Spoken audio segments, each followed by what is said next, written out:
Can I ask you something? Have you ever finished talking to someone and somehow ended up apologizing, but later you sat down and you couldn't even remember what you were apologizing for?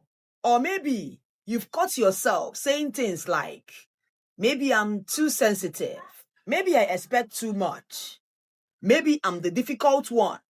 Now, here's the strange part. People who are actually difficult don't usually spend all this time wondering if they are the problem. Where does that self-doubt come from? Stay with me, because by the end of this video, you will understand why so many people stay in narcissistic relationships without even knowing that's where they were. And the last thing I'm going to talk about is the one almost everybody mistakes for love. Before we go on, take a second and subscribe and turn on notifications. I post videos like this every day. Now, let's talk about something that catches people off guard. Nobody wakes up one morning and says, I think I'll date a narcissist. It doesn't happen like that. If it did, nobody will stay. It starts with someone who seems almost too good to be true. They listen. They remember little things about you. They make you feel like they've been waiting all their life to meet someone exactly like you. And honestly, who wouldn't like that? That's why so many people miss the first warning sign. It doesn't feel dangerous. It feels exciting. You start hearing things like, I've never met anyone like you. I've never felt this way before. I feel like I've known you forever. At first, you smile. It feels romantic. But after a while, ask yourself something. How can somebody be so sure about you when they barely even know you? Real relationships take time. People don't learn your heart in 1 week. They learn it little by little. When somebody is trying to create a deep emotional connection before they really try to get to know you, don't just enjoy the attention. Pay attention to the speed. Because when everything moves too fast, something else usually follows. You slowly stop feeling relaxed. Not all at once, little by little. You read your messages twice before sending them. You think, maybe I shouldn't have said that. You decide not to bring up something that bothered you because you want to avoid another argument. You start changing small things about yourself, not because anyone asked you to, but because you've learned that is what keeps the peace. And that's the scary part. Nobody handed you a set of rules. You created that list yourself just to avoid upsetting them. Now, think about that. When did you stop feeling free to be yourself? Because healthy love doesn't make you edit your personality. It gives you room to become more of yourself, not less. Then, something even more confusing starts happening. They become hot and cold. One day they are calling every single hour. The next day they become distant. You will ask what's wrong.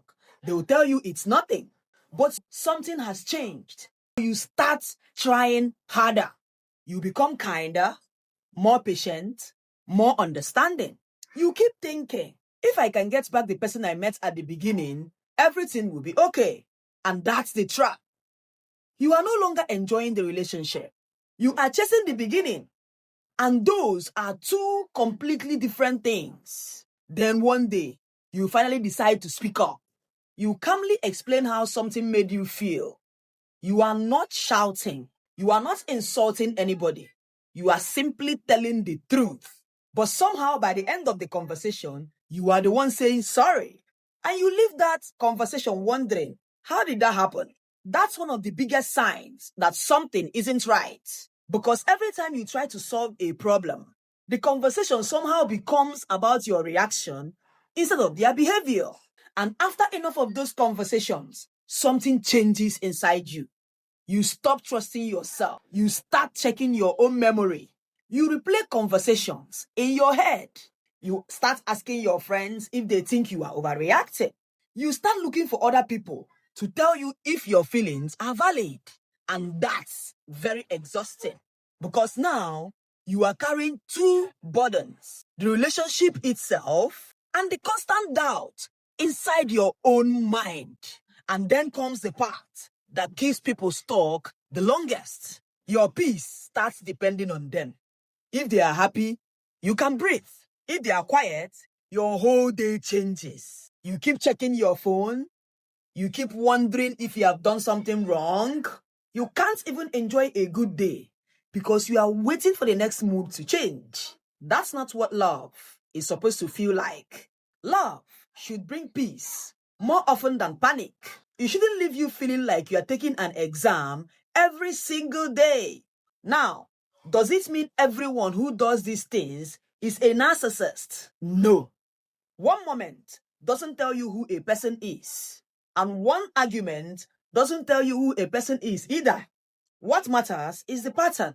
If confusion has become normal, if self-doubt has become normal, if you are losing yourself just to keep the relationship together, don't ignore that. Sometimes, the biggest warning sign isn't what they are doing. It's who you are becoming while you are with them.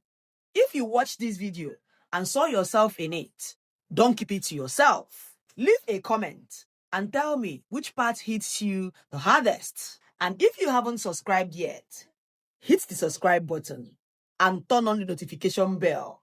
I post a new video every day and I would love to have you here. Thank you for watching, and I'll see you in the next video.